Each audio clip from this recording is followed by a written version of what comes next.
प्रत्येक नागरिकाने जर मनात घेतला तर त्या विचारांचा फायदा होईल.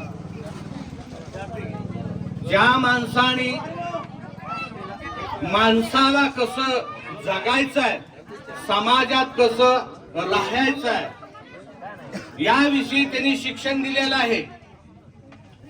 डॉक्टर बाबासाहेब आंबेडकर हे एक व्यक्ती नाही, एक संस्था आहे.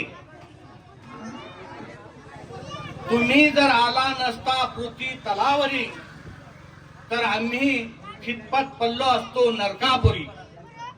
ज्या वेळेला समाजात अनेक विशिष्ट प्रकारच्या रूढी होत्या, माणसाला माणूस म्हणून जगण्याचा अधिकार नव्हता, माणसाला शिक्षण घ्यायचं अधिकार नव्हता, माणसाला माणूस म्हणून राहायचा अधिकार नव्हता, त्यावेळेला डॉक्टर बाबासाहेब आंबेडकरांनी या आलेल्या महाकाय पुराला एकट्याने लढा देऊन आज आपणाला दिलेले हे स्वातंत्र्य या डॉक्टर बाबासाहेब आंबेडकरांनी दिलेलं आहे. मग ते शिक्षण असू द्या, आम्हाला चालण्याची बोलण्याची मुभा असू द्या, ह्या गोष्टी ज्या आहेत समाजात राहण्याच्या, महिला पुरुष ह्या ज्या गोष्टी आहेत त्या डॉक्टर बाबासाहेब आंबेडकर यांनी आम्हाला दिलेल्या आहेत. शिक्षण घ्या, शिक्षण घेतल्यानंतर काय होतं, आज आम्हाला शिक्षणाचा फायदा झाला आहे. त्यांनी जर केलेले काम आमच्यापर्यंत आज पोहोचलेलं आहे, त्यांनी केलेलं कार्य आमच्यापर्यंत पोहोचलेलं आहे आणि त्यांच्या कामाच्या मुळे आम्ही आयट मध्ये राहतो. ह्या समाजात मान उंच करून आम्ही फिरतो. या समाजात ज्या रूढी परंपरा होत्या त्यांना टाळण्यासाठी, त्यांना दूर करण्यासाठी एकट्या डॉक्टर बाबासाहेब आंबेडकरांनी जी लढा दिला त्या लढ्याचा आम्ही काहीतरी फायदा करून घेतला पाहिजे. त्यांनी व्यक्तिपूजा, मूर्तीपूजाला विरोध केला, पण राष्ट्रपूजा, मी प्रथमतः भारतीय आणि अंतिमही भारतीय, जातीभेदला त्यांनी लढा दिला. त्या जातीभेद जर त्या दूर गेल्या आणि त्या दूर गेल्यामुळे आज मी इथं पाहतो सर्व समाजाचे लोक या ठिकाणी आलेले. मी त्या सर्वांचा मंडळाच्या वतीनं, परवानगीनं आणि माझ्या वतीनं देखील मी सर्वांचं मी अभिनंदन करतो. कारण का डॉक्टर बाबासाहेब आंबेडकरांनी संविधान लिहिले आणि त्या संविधान लिहिताना सर्व समाजाचा विचार केला. विचार करून माणसाला काय पाहिजे त्या रूढी त्याच्या तुटल्या पाहिजे. ज्या वेळेला समाज व्यवस्था बिघडलेली होती त्यावेळेच फार वाईट म्हणजे माणसाला माणूस म्हणून जगण्याचा अधिकारही नव्हता. त्यावेळेची लोक माणसाला माणूस म्हणण्याची मुभाही देत नव्हती. शिक्षणही नव्हतं, शिक्षण ऐकायचं देखील नव्हतं. अशा वेळेला एकट्या बाबासाहेबांनी लढा दिला आणि शिक्षण आमच्यापर्यंत पोहोचवलं. शिक्षण कसं आहे ते आज आम्ही जाणतो. त्यावेळेला शिक्षणच्या वाटा त्यांनी रिकाम्या केल्या आणि समाज बांधव आज आमचा सुटा बुटात फिरत आहे. त्यावेळेला त्यांनी घरचा विचार केला नाही.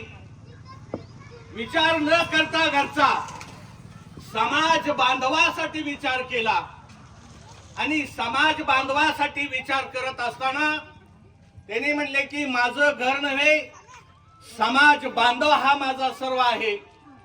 त्या समाज बांधवासाठी झटणारे, समाज बांधवासाठी लढणारे डॉक्टर भीमराव आंबेडकर त्यांची आज जयंती आहे. आणि त्यांची फक्त जयंती न करता त्यांचे विचार देखील आमच्या डोक्यात यायला पाहिजे. त्यांनी सद्भावना, माणसाला माणूस कसं जगायचं, माणसाला प्रेमळ स्वभाव कसा द्यायचा, माणूस माणूस कसा असतो हे त्यांनी शिकवलेलं आहे. जातीभेद त्यांनी विसरलेले आहेत. जातीभेदाविषयी त्यांनी नीट तडाखून त्याचे लिहिलेले आहेत. मूर्तीपूजा त्यांनी नीट टाळलेली आहे न त्यांना विरोध केला आहे. त्यांनी राष्ट्रभक्तीला त्यांनी मानवंदना दिलेली आहे. त्याच्यासाठी आज आपण देखील विचार करायला पाहिजे. त्यांच्यामुळे समाज आणि भारतातील राहणारे सर्व नागरिक त्यांच्यामुळे आम्हाला फायदा झालेला आहे. ही लक्षात घेऊन सगळ्यांनी त्यांचा विचार आपल्या डोक्यात घेतला पाहिजे. आणि त्याचबरोबर त्यांचे गुण अवगुण देखील आम्ही ते मनात घेतले पाहिजे, डोक्यात घेतले पाहिजे. फक्त जयंती साजरी न करता त्यांचे विचार आम्ही जर डोक्यात घेतले, त्यांचे जर विचार आम्ही डोक्यात घेतले तर असे अनेक चांगले कार्य आमच्या हातून घडतील. मी बरेच दिवस झालो मी विचार करतोय की आमच्याही हातून असं काहीतरी घडल. या ठिकाणचे सर्व भीम सैनिक यांनाही मी सांगू इच्छितो की इथून पुढे इथून चांगले कार्य आपल्या इथं व्हावेत. जयंती तर आम्ही साजरी करतो, पण एखादा सामाजिक कार्य जर केलं तर त्याचा फायदा सगळ्यांना होईल.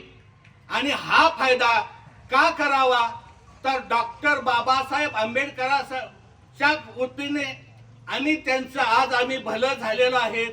आणि आमच्या वतीनं कुणाचा जर फायदा होत असेल तर त्यांचाही फायदा करून घ्यायला पाहिजे. फक्त आंबेडकर जयंती फक्त आम्हीच करावी असं जर वाटत असेल कुणाला, जर असं वाटत असेल तर त्या समाजाने जयंती करावं, तर ही तुमची दुर्मिळ आणि खालच्या प्रवृत्तीची भाषा आहे. कारण का तुम्ही सर्व्हिसला असाल, शिक्षण घेत असाल किंवा इतर कार्य करत असाल तर डॉक्टर बाबासाहेबांनी लिहिलेल्या संविधानाचा सुविधा सर्व जाती धर्माला आहेत. मग तुम्ही त्यावेळेला मग तुम्हाला जर वाटत असेल की जर मानायचं नसेल तर तुम्ही मग सुट्ट्या घेऊ नका, मग त्यावेळेला तुम्ही शिक्षण घेऊ नका, तुम्ही त्याचा फायदा घेता. मग मला सांगायचं आहे की हे डॉक्टर बाबासाहेब आंबेडकरांनी संविधान लिहिलं. समाजातल्या भारतातल्या सर्व जाती धर्मासाठी त्यांनी फायद्याचा विचार केला. मग तो सर्व धर्माचा असो, बाई असो, पुरुष असो, शिक्षण असो किंवा समाज व्यवस्था असो, मग धर्माचा असो दे, या सगळ्या फायद्यासाठी त्यांनी विचार करून मग आम्ही केलेल्या ह्या कामासाठी त्यांच्या हे आम्ही कार्य जर आम्ही असंही पुढे चालू ठेवलं तर मी समजेन की येथील सर्व कार्यकर्ते आम्ही त्यांच्या कार्यात सहभागी आहोत. मला वाटतं मला बोलायची संधी दिली माझे सहकारी सिद्धराम आठवले आणि बाळू सोनवणे आणि या मंडळाचे अध्यक्ष संजय नगरे आणि सर्व पदाधिकारी. मी सर्वांची नाव काही घेऊ इच्छित नाही कारण का नावं जर घ्यायचा टाइम जाईल. मला बोलण्याची संधी दिली कारण का वास्तविक पाहता मला अभिमान आहे. कारण का मी आजपासून नाही, कमीत कमी 10-12 वर्ष झालं मी कार्य करत आहे. कार्य तर मी करत आहे, पण माझ्या लेखातून माझ्या लेखणीतून ते माझं आलेलं आहे.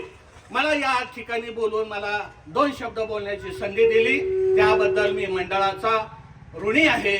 आणि आज डॉक्टर बाबासाहेब आंबेडकरांविषयी मी बोललो त्याविषयी मी सर्वांचं अभिनंदन करतो. डॉक्टर बाबासाहेब आंबेडकरांचा विजय असो. डॉक्टर बाबासाहेब आंबेडकरांचा विजय असो. जय भीम. जय भीम. जय भीम. जय भीम. टेलर, अतिशय महत्वाचं तुम्ही या ठिकाणी मार्गदर्शन केलेलं आहे. खरंच तुमची मनापासूनची तळमळ आहे, जो तुमचा अभ्यासू स्वभाव आहे. तुम्ही फक्त पुस्तकच वाचत नाही तर स्टेशनवरील शिकलेल्या व शिकल्याप्रमाणे न राहणाऱ्या लोकांचा देखील तुम्ही अभ्यास करता आणि त्या लोकांविषयी आपण या इथं दोन शब्द त्यांच्या शिकलेलेपणाच्या आडमुठपणाच्या वागण्याचे या ठिकाणी उपस्थित केले. खरंच असे बरेच लोक आहेत की बाबासाहेबांचं नाव घेऊन पुढे जातात, शिक्षण घेतात, परंतु बाबासाहेबांच्या कार्यक्रमाला येण्यास किंवा बाबासाहेबांच्या चळवळीला सहभागी होण्यासाठी अक्षरशः माना मुरडतात व लाजतात. आमचे सरपंच नामदेव केवळे यांना या गोष्टीचा बराच अनुभव आहे की ते प्रत्येक घरोघरी जातात, सर्व समाजाशी निगडीत आहेत. फक्त एका समाजाचं कार्य नाही हे सरपंचांना देखील माहीत आहे. सरपंचाचा अनुभव आहे. आमचे दादासाहेब बनसोडे असतील, सिद्धराम आठवले असतील, टेलर असतील, जे मंडळासाठी धावपळ करतात, सर्वांचेच टेलरनं सांगितले की सर्वांचेच नाव मी सांगू इच्छित नाही, कारण का की पडद्यामागचा जो एक टीम वर्क असतो त्या टीम वर्क मुळेच ह्या पुढं आलेल्या सर्व माणसांना बळ येतं. टेलरनं अतिशय उत्कृष्टरित्या मार्गदर्शन केलं की खरंच देवाधर्माला सोडून आपण बाबासाहेबांचा अभ्यास हा करायला पाहिजे. बाबासाहेबांचे विचार डोक्यात घेऊन राहण्यापेक्षा आपण फक्त बाबासाहेबांना डोक्यावर घेऊन मिरवतो. तर या गोष्टी न करता मोहोळ रेल्वे स्टेशन एक असं वसलेलं शहर आहे की या ठिकाणी कोणीही एका गावचं नाही, परंतु जवळजवळ 90 ते 95% हा सुशिक्षित वर्ग या ठिकाणी राहण्यास आहे. जो तो आपल्या घराचा व प्रपंचाचा विचार करतो. प्रपंच हा आपणास जन्मताच लागलेला आहे, परंतु समाजाचं काहीतरी देणं आहे आणि समाजासाठी आपण काहीतरी 1-2% तरी वेळ द्यावा, आर्थिक मदत करावी किंवा शाब्दिक तरी मदत करावी, असं टेलरचं अगदी मनापासून बिंबीच्या देठापासून तळमळ होती.